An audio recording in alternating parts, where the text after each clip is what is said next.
Bismillahirrahmanirrahim. Të gjitha hamd falënderimet i takojnë Allahu Gjelle Shanuhu, vetëm atë adhurojmë, vetëm atë falenderojmë dhe vetëm atij i përulemi. Selamet, përshëndetjet tona ja dërgojmë të dërguarit ton Muhammedit alayhi salam, familjes së tij, shokëve të tij dhe pasuesve të tij deri në ditën e fundit. I nderuar ambasador i Republikës së Maqedonisë së Veriut, doktor Dritan Kuqi, i nderuar teolog, hoxh i mirënjohur për të gjithë ne, doktor Ahmet Kalaja, i nderuar hoxh musafir nga Maqedonia e Veriut, Efendi Fesal Zendeli, i nderuar kryetar i qendrës dhe kryesia e qendrës, i nderuar haxhi Isen Mziu, të nderuar efendiler dhe musafir, të nderuar xhamatllin, vëllezër dhe motra, me lejoni që fillimisht ju përshëndesim me përshëndetjen islame. Selamu alaikum wa rahmetullahi wa barakatuh. Paqja, mëshira, mirësitë e Allahut Gjelle Shanuhu qofshin mbi ju të gjithë. Dhe mirë se keni ardhur në këtë tribunë fetare, Zotu shpërbleft për kohën që keni ndarë që sot jeni me ne këtu. Të nderuar të pranishëm, kemi kënaqësinë dhe nderin e veçantë që sot me ne gjindet hoxha i nderuar doktor Ahmet Kalaja. E falenderojmë për zemërsisht për krejt mundin që e ka dhënë që sot të jetë me ne në qendrën tonë. Lutem Allahun Gjelle Shanuhu ta shpërblej me të mira në këtë dynjë dhe në botën tjetër. Para se të filloj me tribunën e hoxhës së nderuar, me ligjëratën e hoxhës së nderuar, fillimisht hoxha Fesal Zendeli do na këndoj një ashire nga Kurani familjar.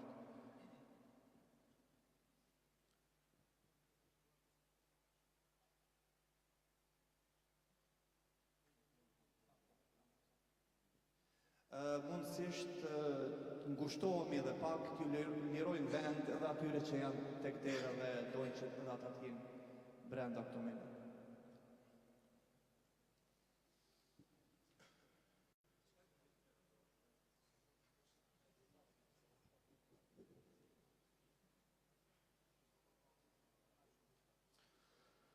أعوذ بالله من الشيطان الرجيم. بسم الله الرحمن الرحيم. آمن الرسول بما أنزل إليه من ربه والمؤمنون كل آمن بالله وملائكته وكتبه ورسله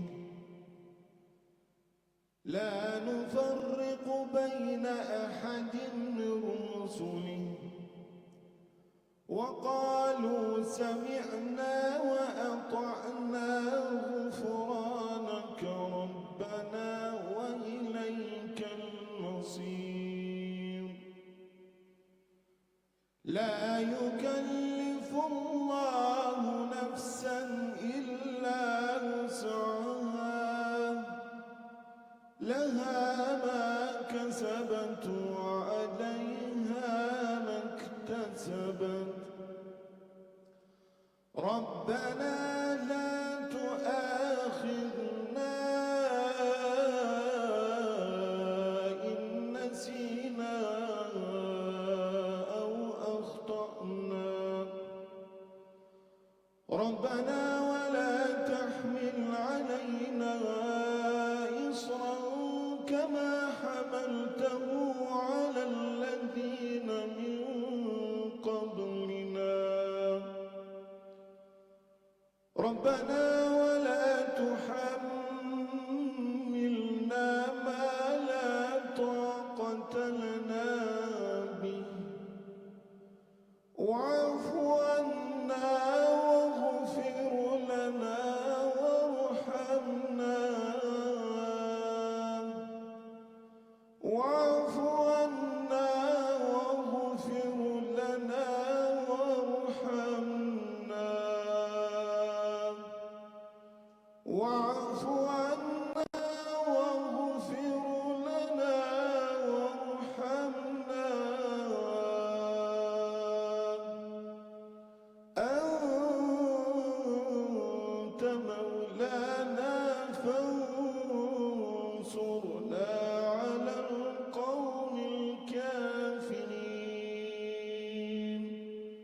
صدق الله العظيم. Zotë u shpërbleft, ndëruar Efendi, vazhdojmë tutje me ligjëratën e doktorit Efendiut, fjala shpërblim ndëruar. Bismillahirrahmanirrahim. Elhamdulillah, wassalatu wassalamu ala rasulillah. Me emrin e Allahut, të gjithëmëshirshmit, mëshiruesit, e falenderojmë të madhin Zotin Allahun, Zotin krijuesin e gjithçkaje, atë që ka në dorë gjithçka dhe me emrin e tij bëhet gjithçka, dhe nëse ai do që diçka të bëhet, mjafton që të thotë bëhu dhe ajo bëhet, dhe pjesë e kësaj është edhe ky takim sot.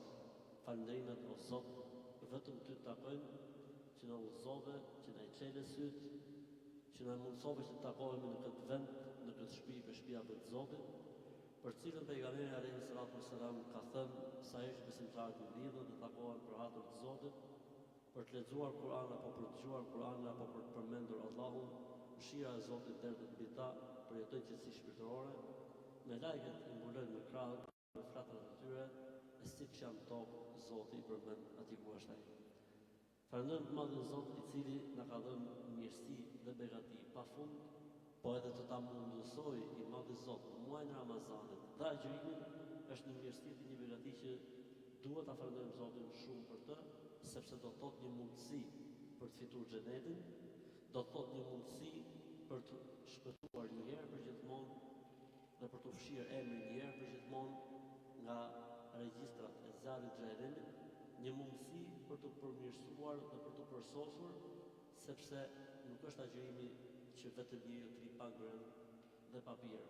Mbas falënderimit të Zotit, dërgojmë salavatet dhe selamet mbi dashurin e tij, të dërguarin e tij Muhammedin alayhi salatu wassalam, më i mirë që ka agjëruar, më i mirë që është falur dhe lutur, më i mirë që e ka përmendur Zotin, shembulli më i mirë për të gjithë ne dhe shembulli i cili do të mbetet jo vetëm për muslimanët, po edhe për njerëzit e tjerë që nuk janë muslimanë, kur lexojnë dhe studiojnë jetën e tij, e shohin se me vërtet ka qenë më i duhuri për të qenë në misionin që i fali i madhi Zot. Dua të falenderoj kryesinë e qendrës, sepse me të vërtet mund jemi privilegjuar që njëpet mundësia për të ardhur këtu larg fund të Evropës, larg fare, për të folur gjuhën shqipe. Elhamdulillah, bravo ju qoftë, Zoti ju nderoft, Zoti ju shpërbleft, Allahu ju shpërbleft, sepse me të vërtet kjo është punë, unë e quajta tek emisioni që patëm përpara tek radioja Rilindja, e quajta kjo është një lloj xhihadi, të ruajsh gjuhën, të ruajsh traditën, të ruajsh fenë dhe besimin. Elhamdulillah, Zoti ju ka dhënë juve mirësi të mëdha, ju ka dhënë Zoti një mrekulli të madh që ju jeni duke mbajtur, duke ruajtur, dhe unë vi tani nga Shqipëria dhe flas në gjuhën time, e ju më kuptoni dhe unë ju kuptoj, unë them se kjo është një mirësi dhe një begati e madhe. Zoti ju shpërblet për organizimin dhe vëllezërit dhe motrat që kanë ardhur, Zoti ju shpërblet për prezencën, sepse në të vërtetë është kënaqësi të shihemi njëri tjetrin, takojmë njëri tjetrin. Unë jam i sigurt se fjalët që unë them i kanë thënë dhe hoxhallaku përpara, i ka thënë dhe hoxha i xhamis, ka thënë dhe hoxha për xhuma, po mirësia është që ne takohemi dhe rrim me njëri tjetrin dhe shkëmbejmë, si më thënë, shikimet me njëri tjetrin, shkëmbejmë dashurinë me njëri tjetrin, dhe kjo është mirësi dhe, si më thënë, një gjë shumë e madhe që na e ka falë i madhe Zot, për cilën ne duhet të jemi falënderues. Me thënë drejtën, koha është muaji Ramazani, koha është koha e qërimit. Ne faktikisht po të bëjmë një analizë islamit, në çdo detaj ai është mirësi e madhe dhe mrekulli. Çdo detaj, kudo që ta kapësh islamin, ta mosh ta analizosh, sheh që është një mrekulli, është bekim. Me analizo avdesin, është mrekulli në vetë. Me analizo guslin, është mrekulli në vetë. Me analizo namazin sabahut, është mrekulli në vetë. Me analizo agjërimin e Ramazanit, është mrekulli në vetë. Me analizo zekatin o sadakan, është çdo gjë në këtë fe është mrekulli në vetë. Dhe e gjithë feja jonë, alhamdulillah, dhe e gjithë feja jonë është një grumbullim mrekullish pafund. I madhi Zot, Allahu Xhelalu, është një. Dhe feja e tij është një. Dhe profetët e tij kanë qenë në të njëjtin mision. Kështu që gjithë pejgamberët e Zotit kanë ardhur në të njëjtin mision. Të gjithë kanë thënë të njëjtat gjëra. Thjesht disa nga ligjet kanë ndryshuar nga pejgamberi në pejgamber. Ne muslimanët besojmë se të gjithë kanë qenë në rrugë të Islamit. Çfarë do të thotë fjala Islam përveç kuptimit le të themi të paqes, qetësisë etj. Ka kuptimin e dorëzimit dhe njohjes së Zotit një të vetëm dhe ndjekjen e profetit. Të gjithë profetët të kanë bërë. Të gjithë profetët i kanë ftuar njerëzit tek Zoti dhe të gjithë profetët i kanë thënë njerëzve që nëse ka shembull që duhet ezin shembullin e tij, është pikërisht profeti.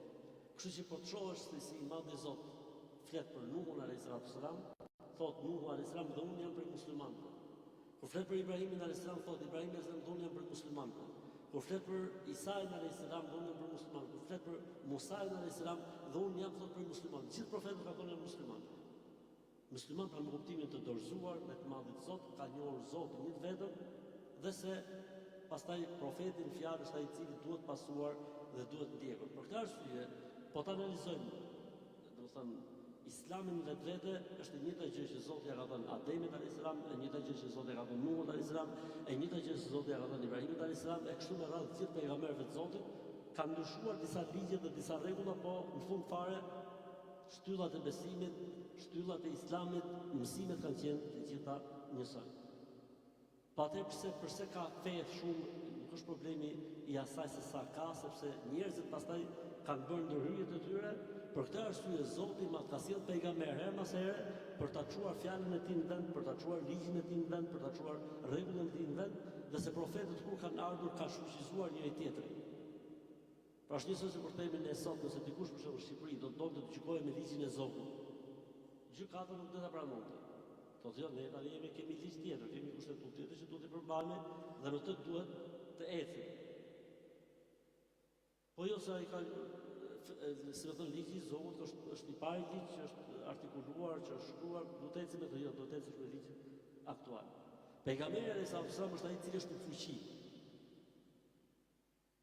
Dhe neve i madhi Zot, Allahu xhallahu na ka mundësuar që të jemi pikërisht në gjurmët e tij, të jemi në rrugën e tij, të jemi në besimin dhe mësimet që solli pejgamberi alayhis salam. E Allahu xhallahu po të bëjmë një analizë interesante e Islamit. Nuk them gjithmonë dhe ne hoxhallar them gjithmonë që ne jemi një mirësi të madhe në këtë fe që na ka falë madhe Zot. Pse? Ke të bësh me një fe që nuk ka në të dorë njeriu fare. Është një fe që ka ardhur prej Zotit. Gjithmonë ne themi ligjava ato ka thënë Zoti, ka thënë pejgamberi, ka thënë Zoti, ka thënë pejgamberi. Nuk ka këtu dikush nga njerëzit të bëjë ndërhyrje apo të fosi durën. Ne nuk kemi Kur'anin e Abu Bekrit, ne nuk kemi Kur'anin e Omerit, ne nuk kemi Kur'anin e Osmanit, ne nuk kemi verdikte. Ne kemi një Kur'an. Ne kemi fjalët e pejgamberit alayhis salam. Jo vetëm kaq, po Zoti ma ka marrë përsipër ta ruajë dhe ta mbrojë. Pra ne sot jemi në shekullin e 15 të Islamit, klasë Islamit, dhe është i njëjti Kur'an që lexohet për 15 shekuj rradhë. Inna nahnu nazzalna dhikra wa inna lahu lahafidhun. Tha Zoti, unë e zbrita dhe unë do ta ruaj deri në kiamet. Pra ka ardhur prej Zotit, është ruajtur prej Zotit. Një fe e mrekullueshme që nuk njeh konceptin kohë, nuk e njeh konceptin kohë Islamit. Pra me kuptimin punohet më të në shekullin 21, punohet të shekullin 20, punohet të shekullin 18, punohet të shekullin 15, punohet të shekullin 7 kur erdhi për herë të parë kështu. Nuk e njeh konceptin kohë. Dhe Islami është i gatshëm për të punuar me të në shekullin derisa të ketë jetë në këtë botë. Islami nuk e njeh konceptin vend. Do të thonë nuk është një fe e arabëve apo fe e turqve apo fe e amerikanëve apo e gjermanëve apo e norvegjanëve, nuk ka tjetër. Islami është feja e Zotit për gjithë njerëzimin. Atë mund ta zbatojë shumë mirë një shqiptar, siç jemi ne, mund ta zbatojë shumë mirë një amerikan, mund ta zbatojë shumë mirë një gjerman, mund ta zbatojë shumë mirë një norvegjez. Dhe ju jeni dëshmitar se si norvegjezët ditës pranojnë Islamin. E kështu me radhë. Nuk e njeh konceptin e një populli të zgjedhur apo një race të zgjedhur. S'ka lidhje. Mund të jetë dikush, le të themi, që ka pranuar Islamin në Amerikë më i mirë se sa dikush që jeton në Mekë. Mund të jetë dikush që ka pranuar Islamin në Norvegji, më i mirë se sa dikush që jeton në Medinë, s'ka lidhje fare se çfarë racë është ky. Sepse gjithë njerëzit sipas Islamit janë barabartë para Zotit dhe njerëzit janë garë të gjithë. Dikush garon më shumë, dikush ecën më shumë, dikush më pak, e rëndësishme gara është e hapur për të gjithë. Një fe e cila nuk e kufizon njeriu të mendojë vetëm për botën tjetër, po që jep njeriu dhe hapësirat për jetën e kësaj bote. Kështu që në Islam nuk është se ka ndonjë alergji për të pasurit, apo që të ketë njeriu apo të zotrohet njeriu, absolutisht. Ne jemi në vendin më të shenjtë muslimanëve që është Qabe e Madhëshme, kur bëjmë haxhin ose kur bëjmë umren, e dëgjuar rrugë Qabes, çfarë themi? Cila është duaja e bukur që bëhet atje? Rabbana atina fid dunya hasanatan wa fil akhirati hasanatan wa qina adhaban nar. O Zot, na jep mirë në këtë botë, na jep mirë në botën tjetër dhe na ruaj nga zjarri i xhenemit. Në Qabe ti lutesh për këtë botë. Nuk kemi alergji nga bota, nuk kemi alergji nga të pasurit, jo, absolutisht. Alergjia vjen nga mënyra se si e fiton pasurinë dhe mënyra se si e shpenzon pasurinë. Kjo është gjë tjetër. Po që të kesh nuk ka asnjë problem. Ebu Bekri ka qenë miliarder o vëllezër. Megjithatë ka qenë njeriu më i mirë në umetin e Muhamedit alayhis salam. Po kështu dhe Ebu Bekri, po s'fol pastaj për Uthman radhiyallahu ta'ala. Një fe e cila nuk jep rëndësi vetëm pjesës shpirtërore, por jep rëndësi edhe pjesës lëndore.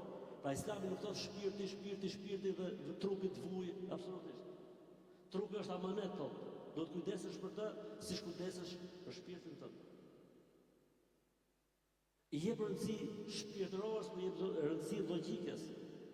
Nuk ka në asnjë moment në fen tonë dhe në besimin tonë diçka që thosh prit se kjo është shkon. Nuk ka asgjë. Sepse i madhi Zot, Allahu xhallahu ka bërë ta atje që të jetë një fe e cila përshtatet, e cila përputhet, e cila është gjithmonë në, si më thon, hapa përpara krahasim me atë që njerëzit ecin dhe zhvillohen dhe një fe që nuk e ka alergji dijen, një fe që nuk e ka alergji shkencën. Nuk ka ndodhur në një moment caktuar vëllezër që të eti shkenca diçka dhe ne tremi se mos po na zbulon diçka dhe na bjerë ndesh në Islam. Përkundrazi ne kënaqemi. U zbulua dhe kjo, dhe i përse këta e pasaton Kurani e burrë.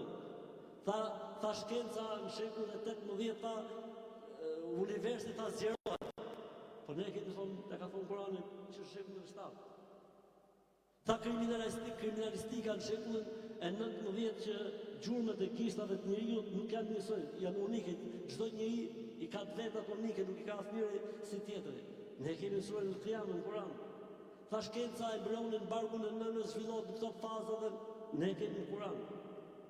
Do t'ju tregoj një gjë shumë interesante. Në kohën që filloi shkenca të eci, pati avancime të tjera, përballën dietarët e Islamit me një hadith shumë interesant. Një hadith i thënë para, po jap si shembull për të kuptuar se nuk është produkti Muhamedit alayhis salam kjo punë, është nga Zoti i gjithësisë. Dhe ne nuk e kemi alergji shkencën dhe zhvillimin.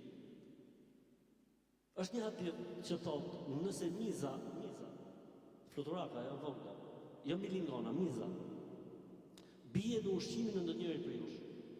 Thotë le ta zhysi ta nxjerrë dhe atë ushqim mund ta konsumojnë. Normalisht ne edhe hedhim sot.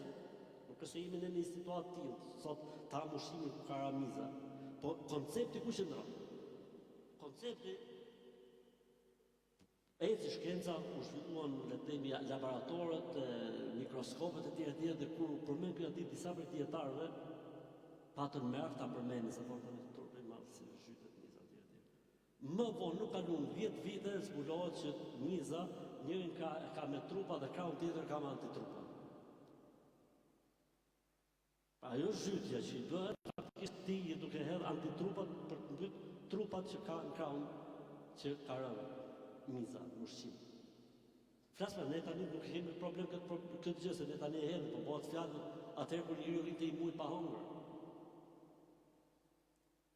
Një fe e bukur dhe e mrekullueshme e cila i jep çdo njeriu vendin e duhur. Çdo njeriu vendin e duhur, çdo gjëje vendin e duhur. Zoti është Zot dhe është një i vetëm dhe pa shok. Mbaroi historia. Pastaj vjen prindi, pastaj vjen familja, pastaj vjen fëmijë, është gjaku, është puna, është jeta, çdo gjë në këtë fe ka vendin e vet. Një fe që nuk ka nevojë me kopju modele. S'ka ndodhur ndonjëherë në Islam që themi prit se këtë gjë Islami nuk e trajton ku ta gjejnë që ti morim i shembull diku, nuk ka nevojë. Ka ndodhur tani, domethënë vitet e kaluara, këto vite, ka ndodhur që 3 astronautë ka qenë me 5 vakte namaz dhe me Ramazan janë gjithë në hapësirë. Si e kanë falë namazin të njerëz atje lart? Se ekziston koncepti i diellit, as e rrotullimit tokës, as e gjë, është komplet jashtë. E kanë falë 5 vakte të namazit në stacionin hapësinor dhe e kanë agjëruar muajin e Ramazanit në stacionin hapësinor. Ka qenë një malezian, një emiratian dhe një turk në ekspeditat ndryshme. Pra Islami e ka parashikuar dhe këtë lloj situate. Dhe ka dhënë zgjedhje edhe për këtë lloj situate. Pra një fe e cila nuk e ka alergji dijen, shkencën, zhvillimin, modernizmin, nuk e ka alergji, përkundra nxetot në shërben. Sepse do të zbulojë sekretet dhe mrekullitë e Zotit në Kur'anin famëlar, gjëra që ndoshta brezat që kanë qenë më përpara nuk i kanë ditë, i kanë lexuar, i kanë besuar, kanë thënë mashallah e bukur, por nuk kanë futur në detaj dhe nuk e kanë kapur ndoshta thelbin dhe detajin, dhe vjen shkenca dhe zhvillimi neve ne informacion më shumë dhe na shtohet edhe më shumë imani dhe besimi. Tu jap një shembull të natën e Isra dhe Miraxhit. Nata e Isra dhe Miraxhit pejgamberi sallallahu alaihi wasallam në një natë ka shkuar nga Mekka, ka shkuar në Quds, Jeruzalem dhe pastaj është gjithë në qiell dhe kjo është zhvilluar në një natë. Llogarit i çarimani dhe besimit fort kanë pas shokët e pejgamberit alayhis salam që e kanë besuar këtë gjë vëllezër. Po ne sot e kemi të vështirë ta besojmë këtë gjë, nuk e kemi të vështirë. Po pse? Sepse shkenca ka arritur të zbulojë atë që quhet shpejtësia e kujt? Shpejtësia e dritës. Për ne, shumë gjëra që për ata kanë qenë duhet me besu edhe e kanë pas besimin shumë fort, për ne kemi mundësi edhe me analizu edhe me i vërtetu shkencërisht e kështu me radhë. Një fe e mrekullueshme që njeriu e lidh direkt me Zotin. Në Islam ti s'ke punë me Hoxhën, në Islam ti s'ke punë me muftin, ti ke punë me Zotin direkt. E ku ka mirësi namaz? Pse do të di Hoxha gjinove dhe mia çka kompon Allah? Hoxha ka vetë, po Hoxha kush e dha Hoxhës gjinave? Gjithsecili ka vetë, gjithsecili ka raportet e tij me Zotin dhe krijuesin e tij. Një fe që e mëson njeriu të flasë me Zotin pa pas nevojë për ndërmjetës, pa pas nevojë për asgjë. Një fe e cila e mëson njeriu që shembull nuk mund të jetë Ahmet Kalaja, as X as Y për njerëzve, sepse të gjithë janë gabimtarë. Pa gabushëm është vetëm Muhamedi alayhis salam. Ai është shembulli absolut i pa konkurrent. Ai është i vetmi person që lejohet pasohet veprisht. Sepse e din wa ma yantiqu anil hawa in huwa illa wahyun yuha. Nuk flet nga vetja e tij, por çdo gjë ka nga Zoti. Muhamedi nuk po ta zgjon nga xhepi i tij, nga vetja e tij, por çdo gjë kishte nga Zoti i gjithësisë. Që do thotë çdo kush përveç pejgamberit alayhis salam mund gabojë. Sistemi na ne ja fut çdo kush mund ta fusë kot. Po pejgamberi sa nuk ka futur asnjëherë. Ai flet nga Zoti dhe çdo gjë ka nga Zoti i gjithësisë. Pse? Sepse njerëzit janë gabushëm dhe nëse ti ke për shembull dikë, ky njeri nesër mund të lajvizë, mund të lyt mend, mund të ketë problem të caktuar. Ndërsa pejgamberi alayhis salam ka thënë wallahu ya'simuka. Allahu e ka ruajtur profetin alayhis salam. Ai ka qenë shembull etalon. Është i vetmi njeri në historinë e njerëzimit vëllezër, të nderuar dhe motra, që i dihet jeta e tij në të gjitha detajet. Ne njohim shumë heroj që ka pasur një shumë shkencëtar, shumë nobelista, njohim ne emrat e tyre, por nuk dim asgjë nga jeta e tyre familjare, nga jeta e tyre private. Ndërsa në rastin tonë për pejgamberin sa ne dim dhe detajet më le të themi më çuditshme që mund të dish për një person. Ne e dim se si flente, ne e dim se si uçonte, ne e dim se si kalonte jetën bashkëtorë intime. Ora është të transmetuar çdo gjë. Është të transmetuar si futej në banjo, si dilte nga banjoja, si ule, si ngrihet çdo gjë, çdo detaj i jetës. Pse? Sepse ishte shembull.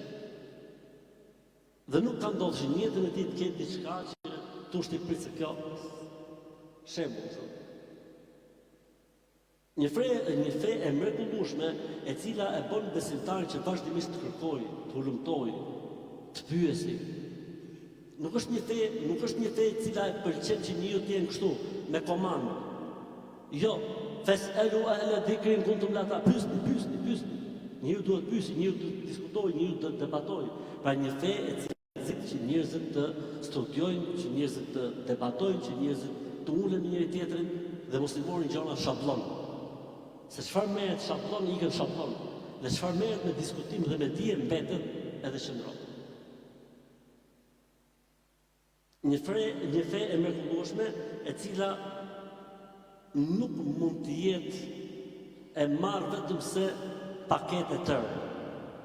Një fe që nuk lejon që një të zgjedhin të. Islami është një paketë që duhet marrë ashtu siç ka sjellë Zoti i gjithësisë. Pra ti nuk mund të thosh unë musliman, po këtë e pranoj, këtë nuk e pranoj, këtë e pranoj, jo, s'ka, kështu nuk ka. Ja jo ledhina amanu dhulu fi silmi kafë, që keni besuar, futun në Islam tërësisht. Islami është një paketë e ardhur nga Zoti ku ti nuk mund të bësh zgjedhje. Një fe e bukur dhe e mrekullueshme e cila i lejon njeriu gjoje të bëjë nga feja sa ka mundësi. Dallimi mes asaj që thamë përpara ti nuk mund të bësh zgjedhje të thotë ta pranosh. Kjo është, e di që kjo është. E pranoj të gjithë. Mirë, po ty të lejon që ti të bësh sa të kesh mundësi. Ajeti që lexoi Hoxha, çfarë thoshte? Ajeti la yukellifu Allahu nafsan illa wusa. Allahu nuk e ngarkon njeriu te mundësisë. Çfarë nuk kam urdhëruar, gjoja fjalë e profetit. Çfarë nuk kam urdhëruar, bëjeni sa të keni mundësi. E çfarë nuk kam ndaluar, ruani prej saj. Një fe që nuk kërkon prej njeriu të jetë perfekt, i pagabushur, nuk e ka kërkuar. Unë gjithmonë e them, Ademi alayhis salam ishte profet, pejgamber, dhe ku ishte kur e boni gabimin? Vëllezër, ku ishte Ademi kur e boni gabimin? Çfarë veni ishte? Në xhenet apo jo? Pejgamber dhe në xhenet edhe gaboj, po ne që jemi as pejgamber, as profet, dhe ku jemi në tokë? Sprova, hallë dhe sikletet mëdha, është normale që të gabojmë. Allahu xhelle xhelalu kur foli për banorët e xhenetit në Kur'an tha, xheneti është përgatitur për ata të cilët janë penduar shumë. Cili është komenti? Po mos kishin bë gabime shumë, nuk duhet pendoheshin shumë. Megjithatë Zoti u dha xhenetin. Një fe e bukur dhe mrekullueshme që e lën gjithmonë njeriu me derën e shpresës hapur. Vëllezër dhe motra, kush beson se Zoti ndoshta nuk e fal një njeri del nga Islami? Si, po, del nga Islami. Nuk ka gjë që i madh i Zot nuk e fal. Nëse njëri në një moment caktuar të jetës tij thotë o Zot më fal, o Zot pendohem tek ti o Zot, Allahu ka për ta fal. Sepse e thot Zoti këtë gjë në Kur'an. Dhe të mendosh se Zoti nuk e fal dikë, atëherë ti ke bërë një nga gabimet e mëdha që quhet në Islam kufër, që dal nga feja. S'mund të guxosh ti se Zoti ka gjë që nuk e fal. Nëse njeriu pendohet. E ku ka shpresë më të madhe sa kjo? Jo vetëm që ti fal Zoti gjinat thotë ja vjen sa usan. Thotë ai di Kur'anor surën Al-Furqan, po Allahu xhelle xhelalu gjinahun sa peshon ai ta kthen sebat dhe shpërblim.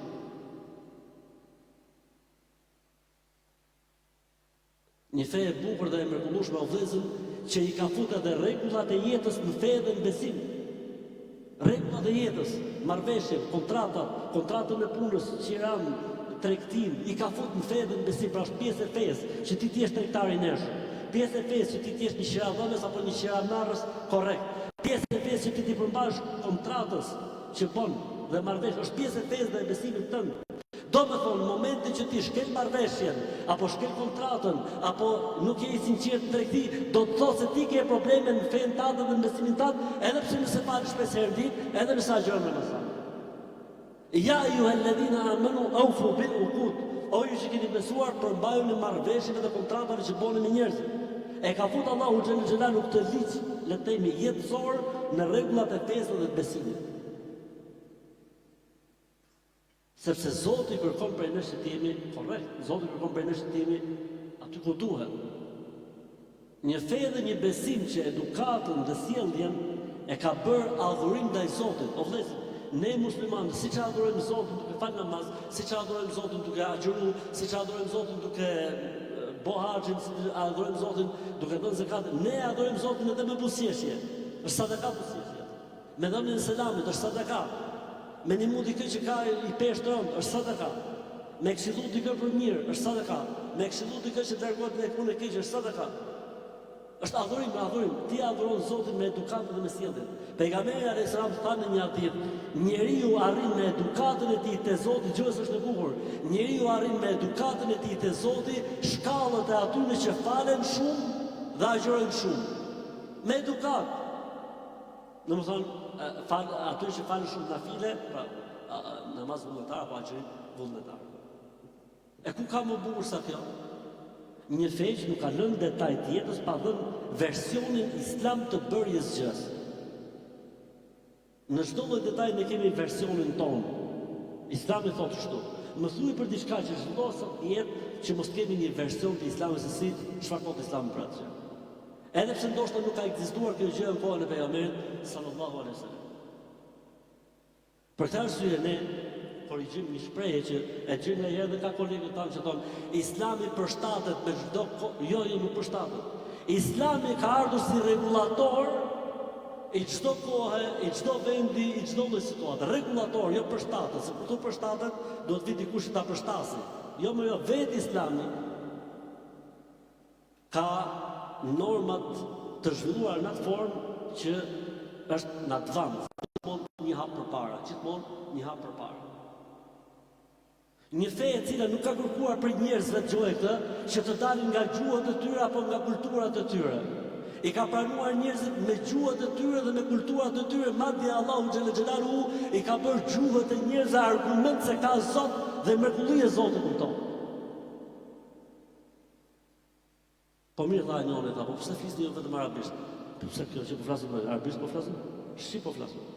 Khutbën e xumas si e mbajnë ne? Shqip apo arabisht? Shqip. Ligjëratat që mbajmë nëpër xhamate, nëpër njerëz, shqipi më gjitha. Janë vetëm disa fjali që thuhen gjuhën arabe, në mënyrë që të morin bekimin e Zotit xhelle xhelaluhu duke u përshtatur në gjuhën që e ka zbritur Allahu xhelle xhelaluhu. Po përndryshe çdo gjë është gjuhë shqipe. Po pse mos ishte shqip tha dikush? O zotni, po tani në një Gjerman, në një xhami mund vi një Amerikan, mund vi një Gjerman, mund vi një Zviceran, mund vi një Afrikan, mund vi. Tani si duhet diçka që të unifikon të njerëz.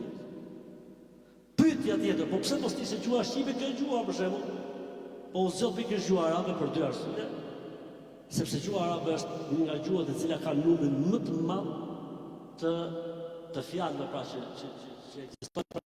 Dhe e dyta është një nga gjuhët e vetme që nuk pranon evolucionin. Si gjuhët e tjera që vazhdimisht evolojnë dhe ndryshojnë. Arabishtja ka të kundërtën, sa më thellë të shkosh në kohë, sa më mbrapa të shkosh, aq më shumë bëhesh ti le themi elokuent, aq më shumë flet në gjuhën letrare. Pra nuk është gjuhë që pranon evolimin. Për këtë arsye ka zgjedhur Zoti, wallahu yakhluqu ma yasha'u wa yakhtar, Allah është ai i cili krijon ç'të dojë dhe zgjedh çfarë të dojë ai. Për këto ishin disa momente, vëllezër nderuar, që ne kuptojmë se jemi në një mirësi të madhe. Pse i thosh gjitha këto? I thash për të kuptuar që ne jemi në një mirësi të madhe, ne jemi në një bekim shumë të madh. O vëllezër, vetëm i gjallëve nuk për Zotin.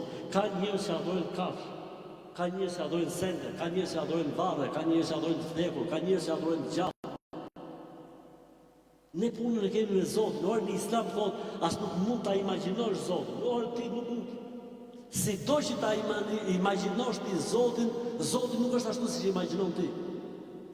Është e pamundur për kapacitetin e njeriu të imagjinojë krijuesin. E ku kam vëllezër vetëm kjo, sikur mos kishte asgjë tjetër në Islam, vetëm fakti që ti ke të bësh me një Zot absolut, i pa imagjinueshëm nga mendjet njerëzore, jashtë imagjinatës.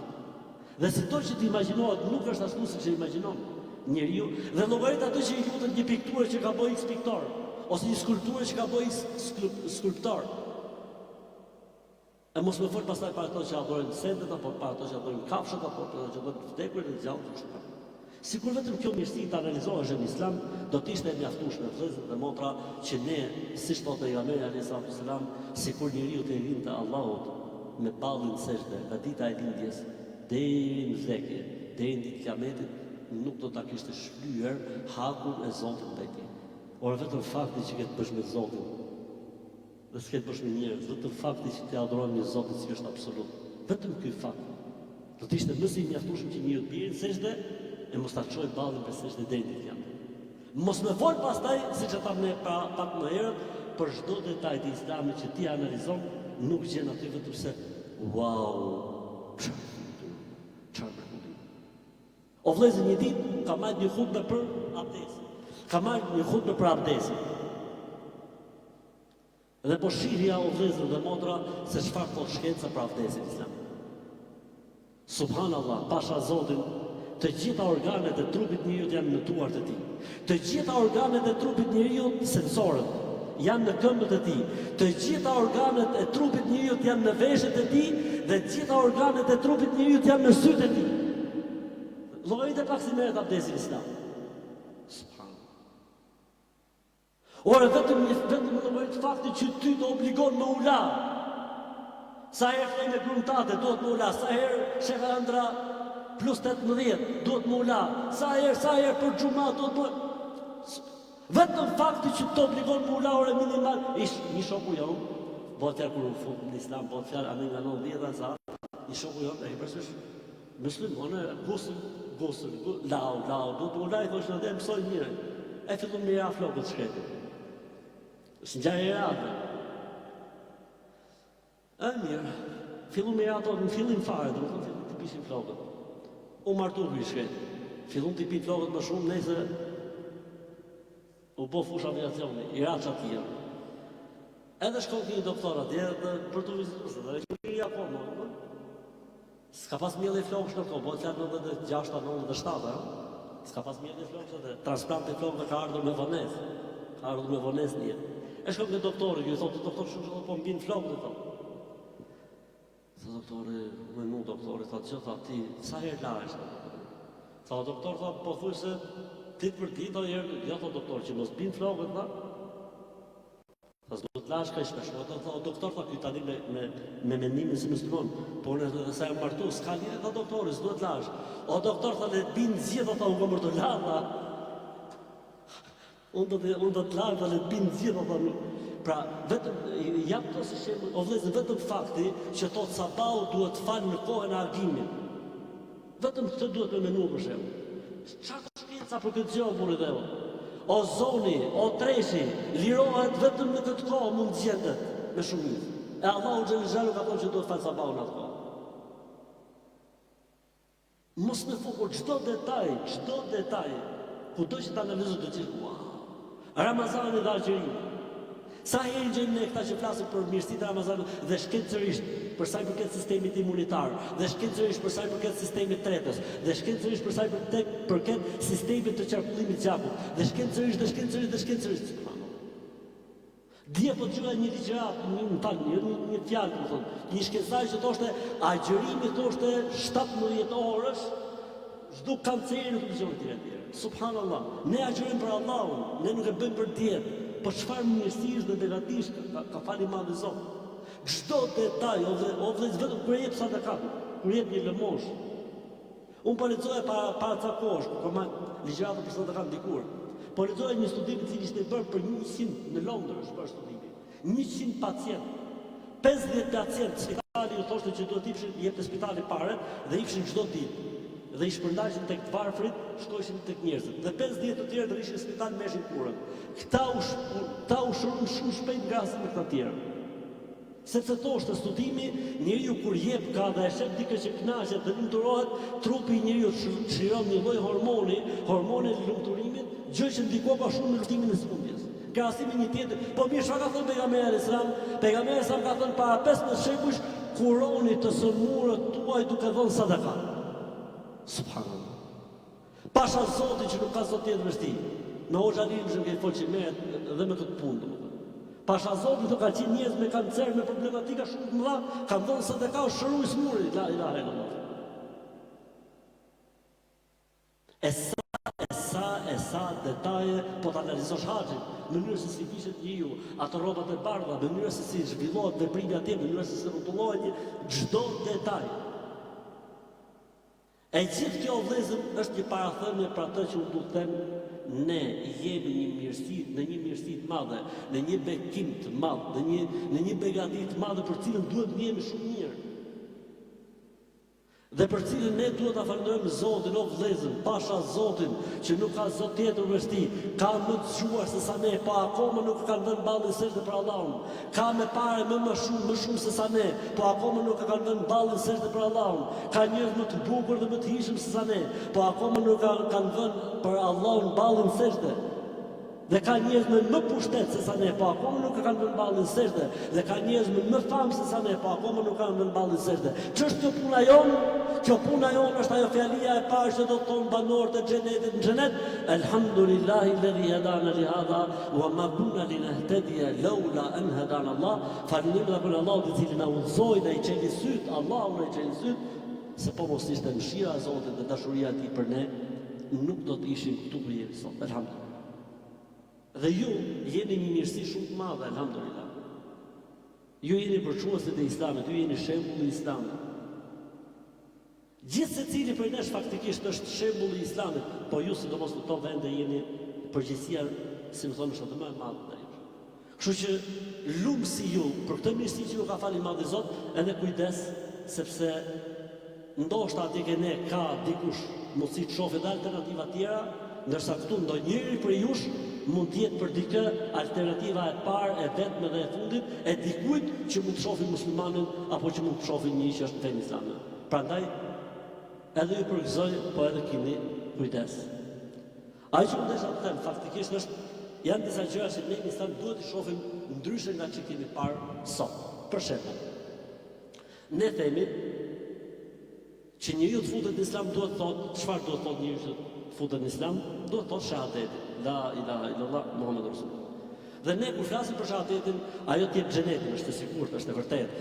Shahadeti shpëton prej zjarrit të xhenemit, është e vërtetë. Shahadeti ka shpërblim më të madh, gjitha këto janë vërteta. Të vdesësh me shahadet e ke sigurt xhenetin.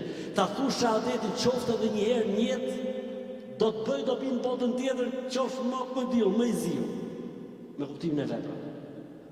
A mund pyetja, a mund ta shohim shahadetin në një sy tjetër? Shahadeti vëllezër, përveç këtyre të vërtetave, i tham, është dhe besë. Është besë. Ti kur thu la ilaha illallah Muhammedur Rasulullah, i ke dhënë besën kujt? I ke dhënë besën Allahut. E ai që i jep besën Allahut, duhet të rikësaj besën. Ke thonë një formulë, ke pranuar. Atëherë, kujdes. Namazit të jep xhenetin, gjëja e parë për cilën do pyetet njeriu në botën tjetër është namazi është i falgjym. Okej, gjitha këto janë vërteta sepse ka hadith dhe ka. Unë shoh namazin do ta shoh një sy tjetër, si namazin do ta shoh si lidhje me Zotin, ndërlidhje me Allahun. Pejgamberi alayhis salam thotë kur njeriu lidhet namaz, Allahu kthehet nga robi i tij dhe fillon flet me të. Allahu Akbar. Kështu do ta shoh namaz. Okej, është obligim të mu falë xhenet, gjitha në vërtetë. Po shiko së takim, subhanallah. Ne gjithemi e dumë Allahun, po mirë, e donë Allahun, po kur lidhesh namaz, si lidhesh? Kur shkon namaz, tu hajde të falim që ta heqim që t'jemi të lirë, apo kur shkon namaz, shkon me dashuri. Thot një nga niprit e pejgamberit alayhis salam. Thot baba im më tregon se sa herë gjyshi thirrje e ezani i ndryshonte ngjyra e fytyrës. E pyeti ky tani tha, o baba, pse kështu? O biri tha, ai kuptonte se këtë do të takoj. Ai e kuptonte se këtë do të takoj. Pa do ta shohim namazin si lidhje, komunikim, po flasim me Zotin. Përveç faktit që ne dimë se ç'është namazi.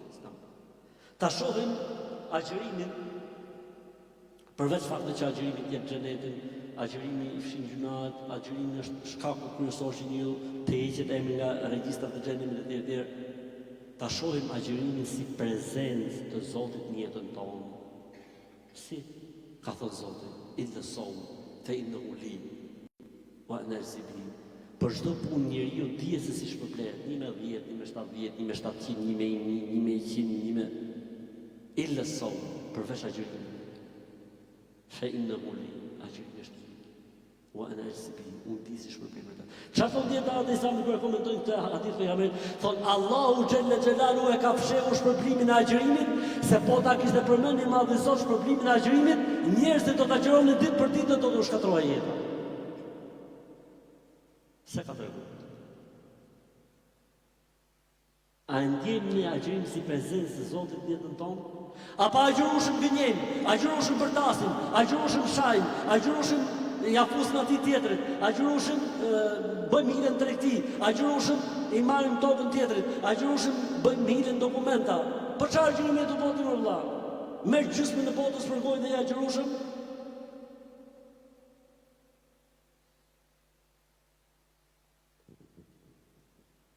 Të shihet zekati, dhënia e zekatit, dihet që është dhënia e zekatit, duhet të thonë zekat tjetër. Faktikisht duhet parë dhënia e zekatit si një favor nga Allahu që pastroj gabimet tona. Zakonisht, xhamati tonë atje e them kështu, një muaj para Ramazan, jepni zekat, bëj thirrje me dhënë zekat. Se ka qenë një traditë e çuditshme, çfarë bëshin xhamati? Në Ramazan ishin gjithë zekatin. Sadaka, s'kishte se ka dhënë zekatën, nuk e bën Zot robës së tyre. Ishte vështirë për njeriu. Si tha i erdha hoxha, i tha xhamati po kërkonte, për jashtë bëri diçka. Po s'po luajte njëri vendin. O xhamat apo jepni ta se s'po kërkoj shpirtin, o është apo mirë në shpirtin na e kërkosh e lekë. Kështu që zekati shihet si një favorizim nga Allahu që për të pastruar. Jo si vlerësimi i vetes, jo më vjen ti duke bërë detyrë. Nëse ti do me e tregu veten, ku tregohet vetja? Ke sadakaja. Aty tregohet vetja. Po zekati do të thonë 2.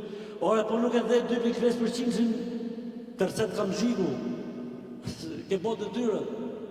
Ke sadakaja tregohet vetja. Për këtë arsye ka pejgamberi sallallahu alajhi wasallam, "Was sadaqatu burhanun."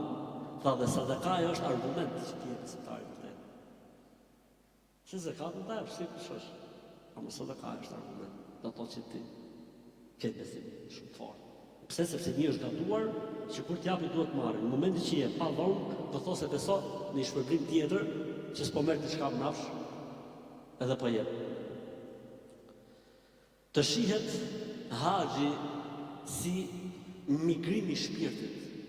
O vëllezër dhe motra, nuk është haxhi që ti kujt i thotë haxhi filani. Erdhi haxhi filani, ti hapet vetë, është haxhi. Haxhi ka shpërblim, po nuk është për titull haxhi. Haxhi është që njeriu të dali prej tij si dita që e ka lindur nëna e vet, edhe kur vjen nga haxhi kthehet tjetër njeri. Tjetër njeri në kuptimin e mirë fjalës, dhe tjetër njeri në kuptimin tha njëri dha.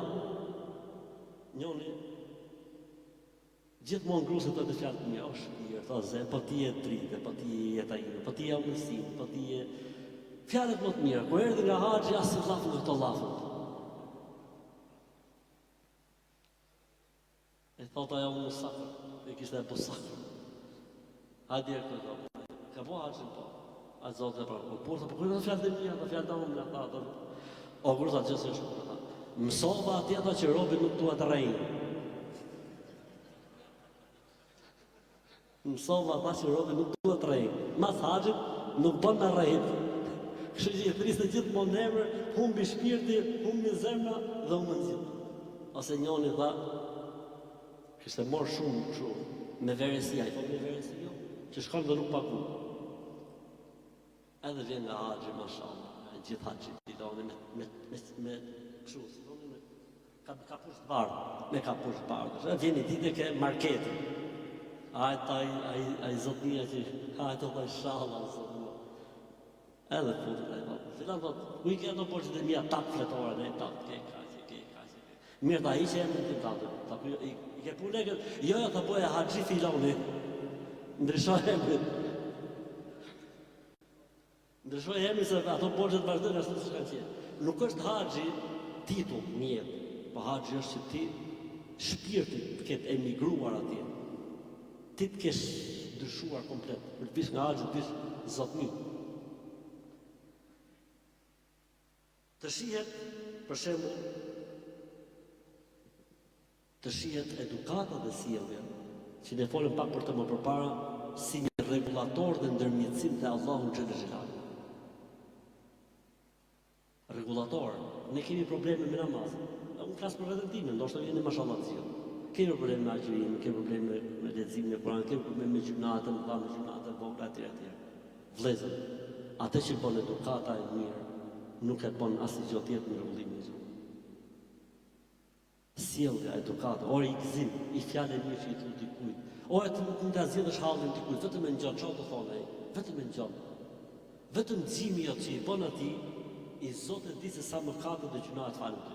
Argument. Pejgamberi alayhis salam thonë një atë. Që të rri pranë vllajt tim për i hall dhe i nevojë që ka, është më e dashur për mua se sa të rinë xhamit në një muaj duke adhuruar Allahun. Allahu Akbar. Ka hall, ka nevojë, dhe unë munon me nejt pranë.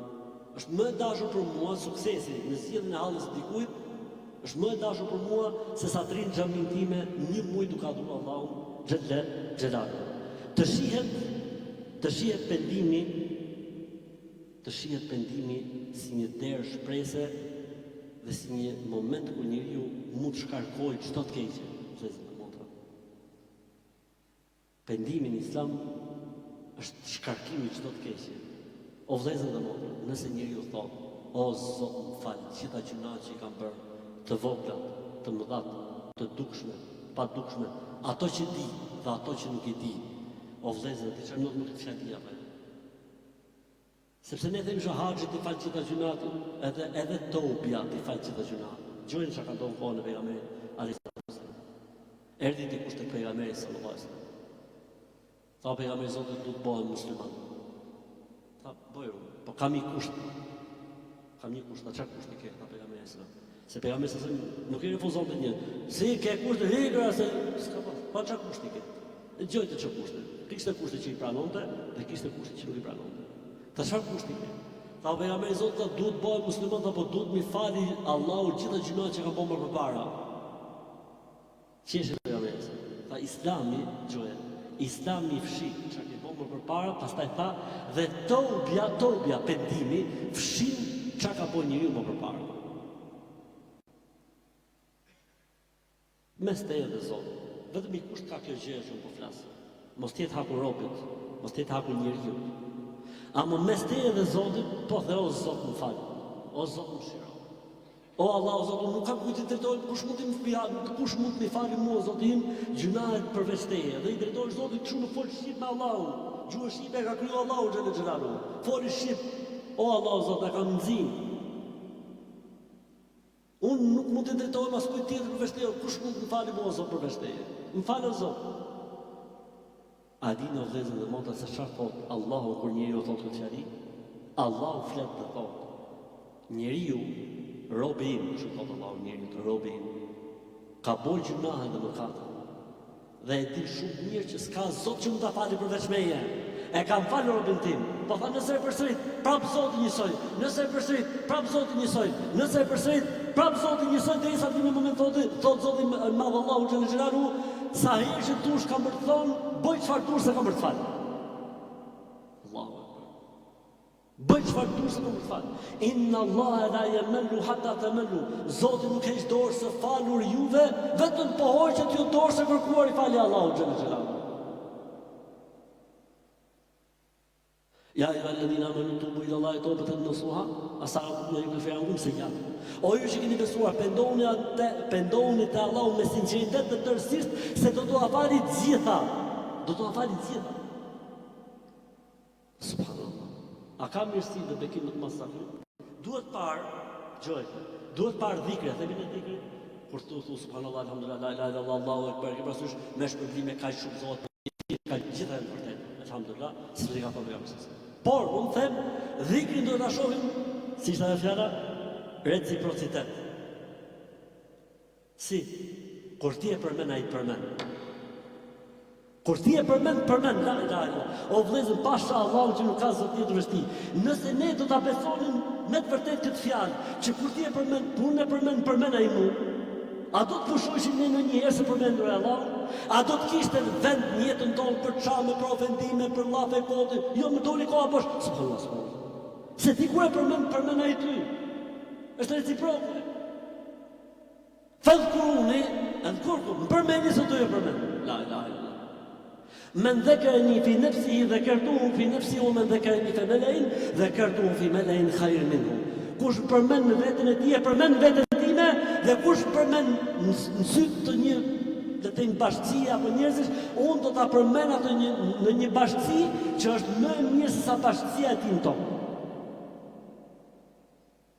Pra mos ta shoh vetëm se babë është problem, jo, ti me vetëm mendon faktin që kush je ti, ty me të përmend Allahu xhel. Po më po të përmend Allahu xhel.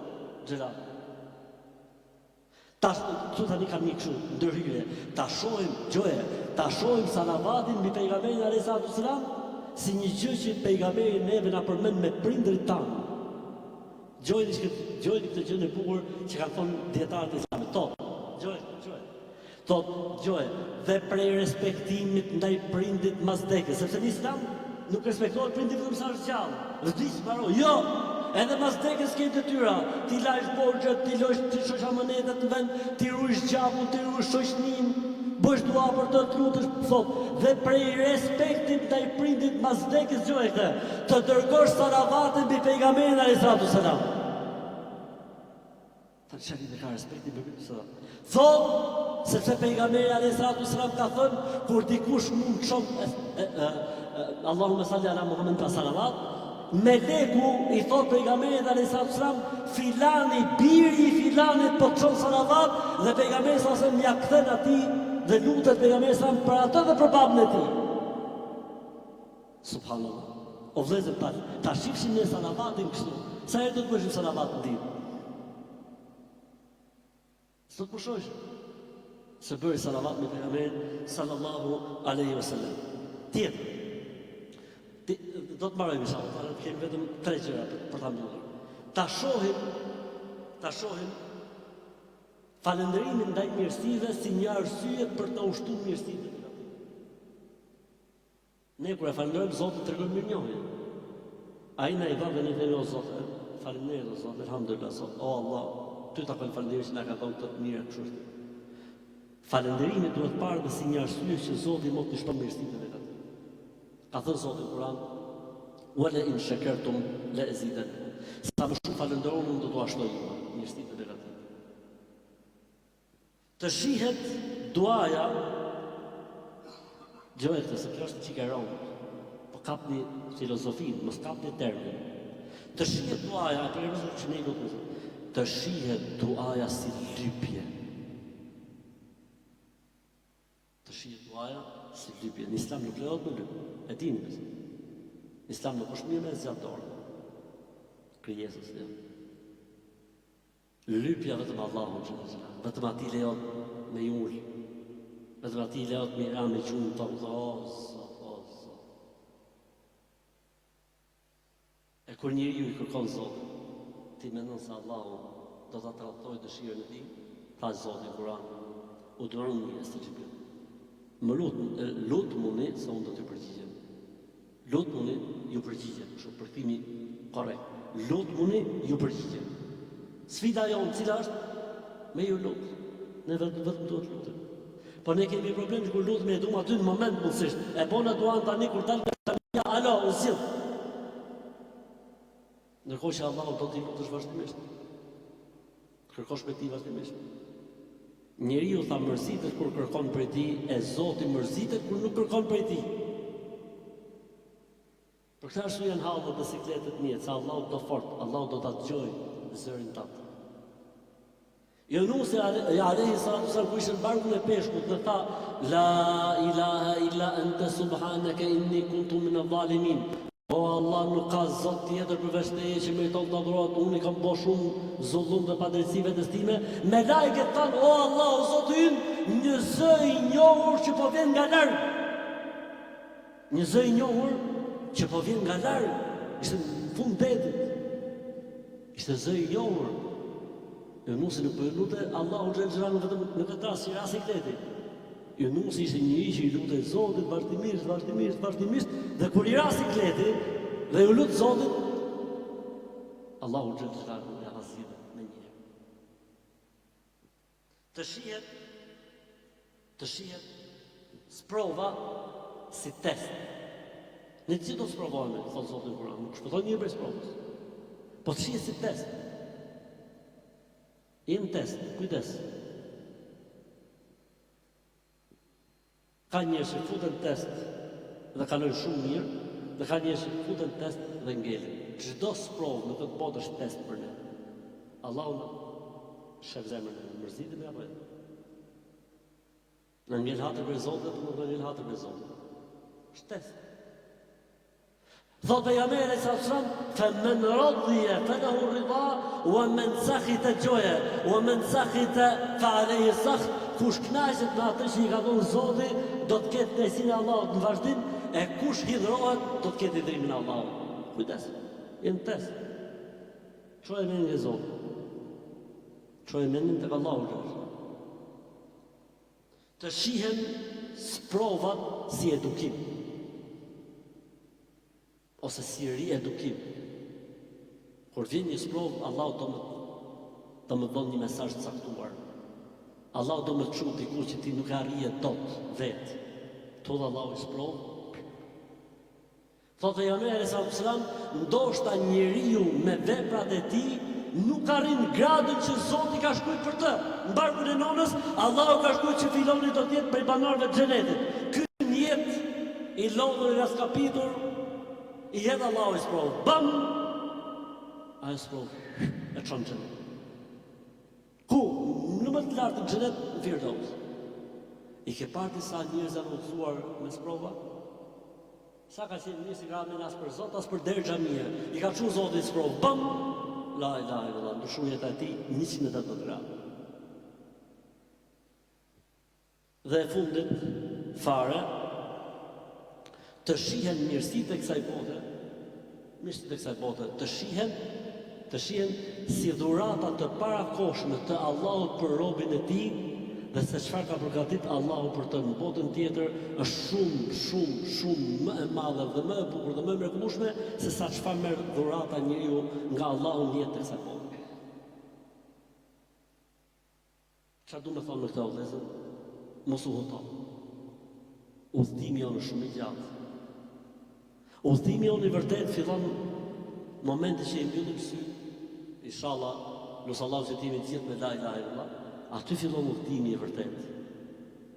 Po mirë që ka marrë një dhurata, i ka pru Zoti sa dhurata përpara. Çka ke lënë jetë sa botë sa dhurata, po vallahi bilal vëllezër. Këto dhurata nuk janë asnjë gjë përballë mirësive të xhenetit. Pejgamberi sa ka thënë, Allahu ka thënë, "A'dadtu li'ibadi as-salihin ma la 'aynun ra'at wa la udhunun sami'at wa la khatara ala qalbi bashar." Për të dashurit e mi, thotë Allah më bëf për dashurit e ti. Për të dashurit e mi kam përgatit atë që sytë e ballit se kanë pa kur, atë që veshët e kokës se kanë dëgjuar kur, dhe atë që mendjet nuk e kanë imagjinuar kur. Vetëm kaq mendoj njëri. Po mi këto të mija të kësaj dhuratë të vogla, se nëse që të thotë. Pra nuk duhet na udhtojnë këto dhuratat e vogla neve nga qëllimi kryesor që është xheneti, Allahu dhe besia. O vëllezër, dhe me këtë du ta mbyll, vetëm një moment, kur ti jesh tek audienca e takimit, gjithë banorët e xhenetit, do të kenë një takim me Allahun xhallahu. Edhe vjen një moment, o vëllezër, hiqet perdja dhe njerëzit shohin Allahun. A ka mirësi dhe begati më të madhe? A ka lumturi më të madhe? Allahu xhallahu këtë lumturi e përshkruan në 2 ajete të Kur'anit, thotë: "Wujuhun yawma idhin nadira ila rabbiha nadira." Fytyrat aty do të marrin gazullim, ndriçim në momentin që do të shohin Zotin e tyre. Tha Zoti në Kur'an: "Lilladhina ahsanu al-husna wa ziyada." Për ata që kanë bërë mirë në këtë botë, Allahu do t'i japi xhenetin në botën tjetër dhe diçka plus. Dhe diçka dhurat, mbi xhenetin dhurat. E ka pyetur pejgamberi sa, pejgamberi Zotit, ç'është kjo dhurata që përmend në Kur'an? Tha shikimi i Allahut xhallahu. Kjo është plus. Kështu që mirësitë e kësaj bote mos na hutojnë nga qëllimi që ne kemi, që i kemi vënë vetes. Të fitojmë kënaqësinë e Zotit, dhe të fitojmë xhenetin e Tij. Allahu xhallahu thotë në Kur'an: "Faman zuhziha 'anil nari wa udkhila al-jannata faqad faz wa ma al-hayatu ad-dunya illa mata'ul ghurur." Çka ka të bëjë me këtë botë vëllezër?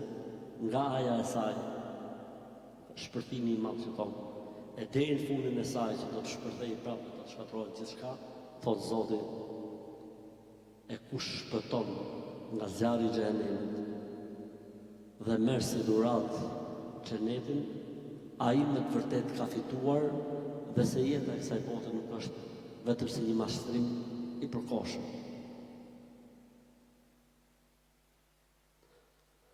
Kjo fjala mashtrim i përkohshëm, nëse do me kuptu çdo thotë kjo fjala mashtrim i përkohshëm, pyet dikë që sa i ka tek baba. A ka vlerë dynjaja për të? Pyet dikë që sa i ka tek nona, jo mas i muri, jo mas 3 mush, jo mas i viti. Ato ditë. A i gjon sy diku që ka tek baba? A i gjon sy diku që ka tek nona? A i gjon sy diku që ka tek fëmija ato ditë?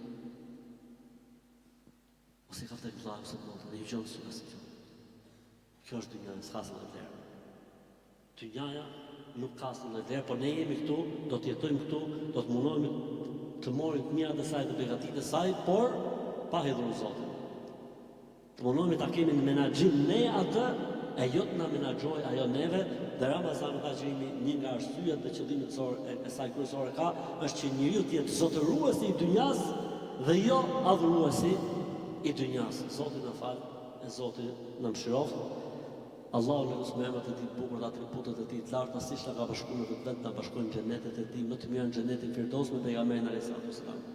Allahu në lusi ditën e gjykimit jemi kështu bashkë njëri tjetrin. Allahu në lusi na bashkojë Zoti prapë në aktivitete të tilla ku përmendet Zoti, ku ngrihet emri i Zotit të lartë, ku ne flasim gjuhën tonë dhe ruajmë traditën dhe zakonet tona.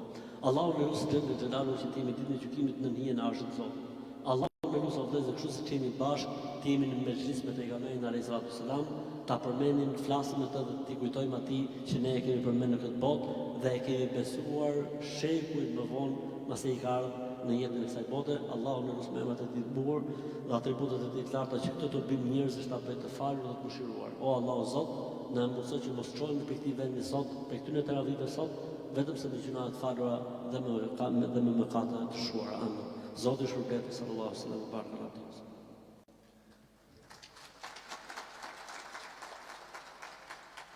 E falenderojmë Hoxhin e nderuar për këtë ligjëratë të mrekullueshme dhe këto këshilla shumë të çmuara për secilin nga ne. Lutim Allahun xhallal shanuhu që ta shpërblej me të mirat e Tij në këtë botë dhe në botën tjetër. Dal ngadalë po shkojmë drejt fundit të tribunës.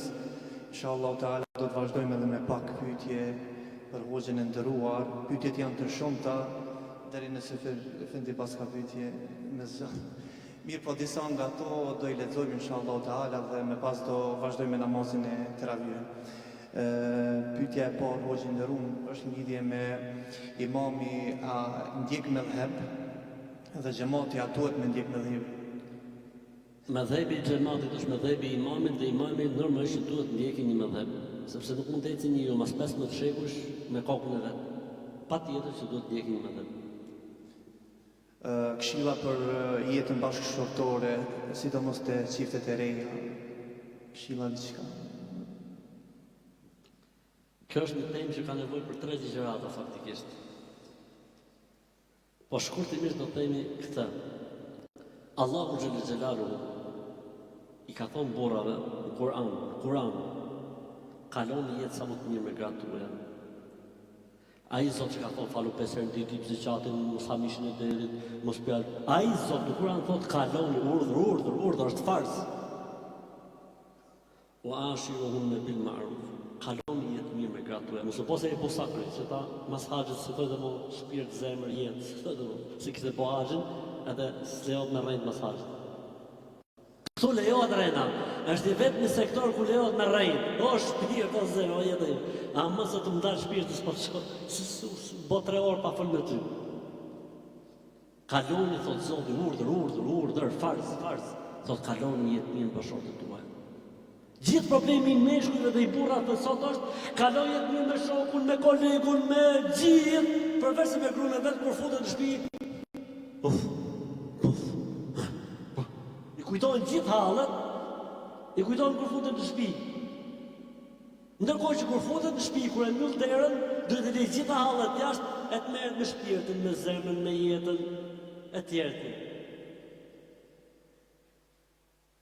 Kështu që burrat duhet të friksohen Zotin, do të sillen mirë me gratë të tyre. Pejgamberi sa më tha, me mirë se tuaj o musliman, është që është me mirë në familjen, në bashkëshorten e tij.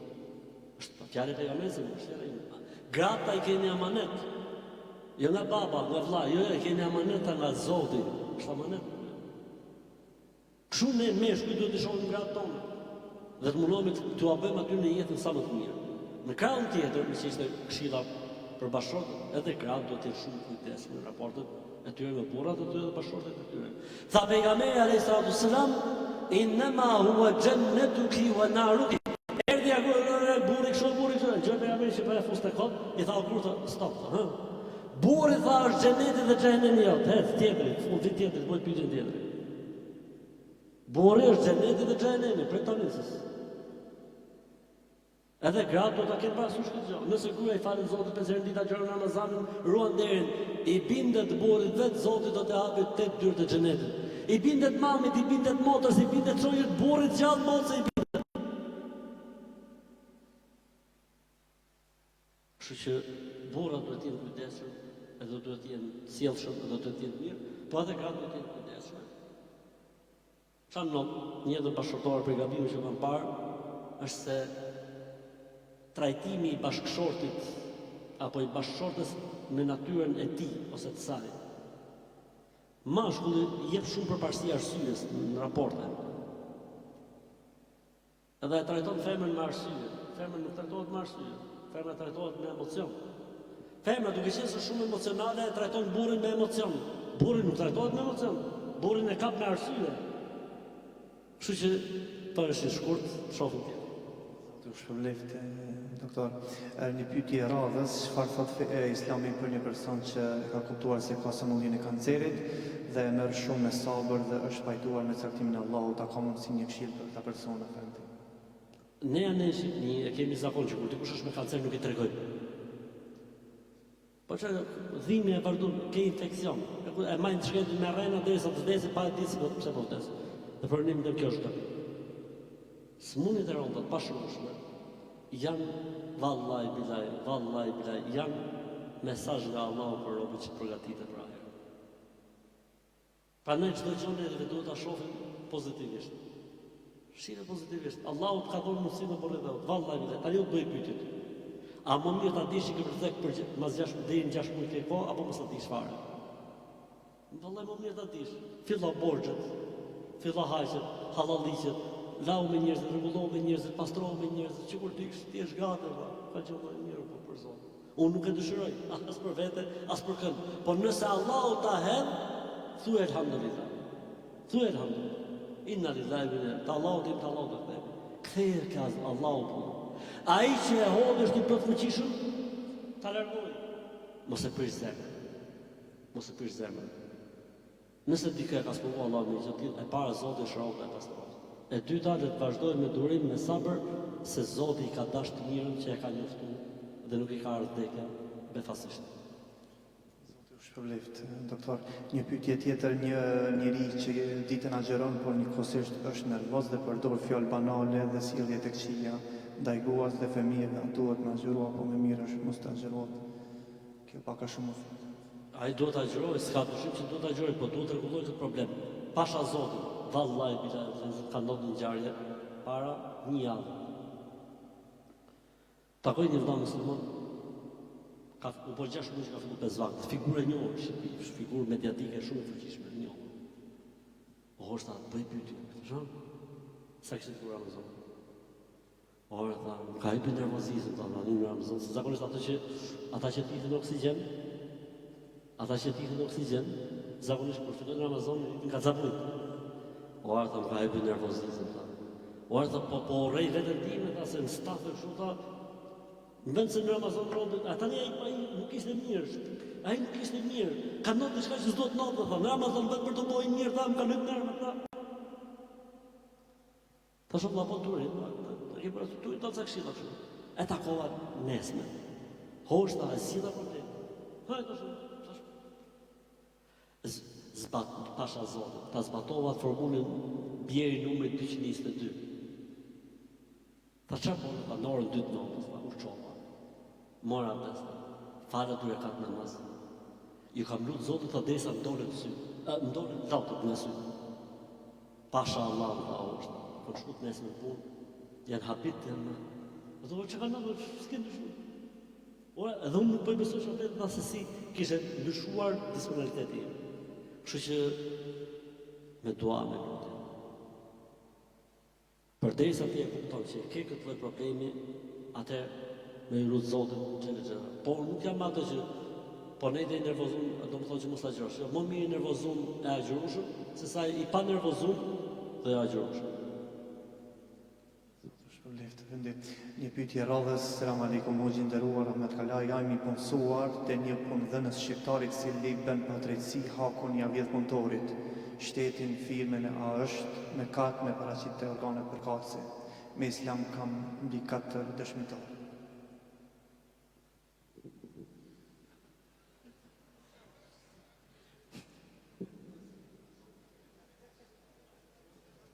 Nëse e ke punën të tillë që je hetues, apo kështu punon tek hetimorja, okej, po nëse si hetues, nëse punon ke hetimorja, duhet ty. Pse më përzit? Kështu që mos u merr me këtë punë, valla shif punën tatë, shif hesabin tatë, po të bëni ty padrejtësi, bie mbrapa vetes tate. Shteti, ligjet, gjonat i bin kanë shteti ka strukturat e veta, ka ato hapësirat e veta se si ishte gjëra. Alhamdulillah. Si të balancohet respektimi i festave dhe traditave norvegjeze me ruajtjen e praktikës islame? Nuk besoj se ka përplasje dhe ndeshje, ka gjëra të cilat ka hapësira, bashkëpunimi etj. Dhe kur bëhet fjala për punë feje, është gjë tjetër. Kur bëhet fjalë për gjëra të tjera që nuk kanë lidhje me fen, atëherë ka hapësirë bashkëpunimi, ka hapësirë të marrësh pjesë etj. Pra, vetëm kur është diçka fetare, nuk bën më përzi. Nëse nuk është fetare, ka tolerancë dhe hapësirë. Nëse ke mundësi ti shpëtosh, shpëtoj. Nëse nuk ke mundësi ti shpëtosh, atëherë nuk ka asnjë problem. Zoti ju shpëbleft i nderuar doktor, Zoti ju nderoft për këtë kontributin që keni dhënë që sot jesh me neve këtu dhe për këto këshilla dhe ligjëratën tuaj të mrekullueshme. Inshallah do të takohemi herave tjera dhe juve xhamat e pranishëm, Zoti ju nderoft për pjesëmarrje.